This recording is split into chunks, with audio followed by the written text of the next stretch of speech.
Կիքս սովաչկերի պատճառով սերիա 144 կիքսը ուղարկել է Կամիլա Հարությունյանը իմ ինստագրամին, սայատ ծոպլոգի ինստագրամը ստյա ներքև է գրած այ մարդ մդի, բաժանորդագրվի դու եղերգե։ Ուրեմն, բերեք նայենք ստեղ Էլկայի մազերին, տեսեք, ուրեմն, основном մազերը սպես ետ է տարած, սպես դիմացը մե իրեք փունջը սպես մանդր մազեր, կա հմի որ արդեն կադրը կփոխվի կջոգեք ինչի մասին էր խոսքը, տեսեք, քանի մատ մազ է թեմը,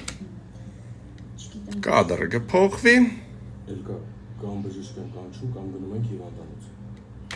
տերեմ, բուրճը մազ կհայտնվի, այսինքն սա մազերը կհայտնվի առաջը, ճոգիք, հլը ստեղ նայեք մազերին, ու հմի ստեղ նայեք,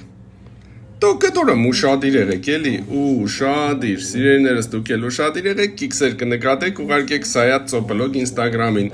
իսկ ես ձեզի կուզեմ մի անգամ էլ հիշեցնեմ, որ YouTube-ում է արդեն առաջին հայկական Pixar 3D ոճի, մուլտիպլիկացիոն ոճի տեսահոլովակը, որի անունն է Սայատ Մալադեց Փեսա, իմ թազա երկս է, մտեք, լսեք, լայքեր տրեք ու կոմենտներ գրեք, հենց հասանք 1000 լայքի կպատմեմ, թե ինչ կմ սարքի ես տեսահոլովակը։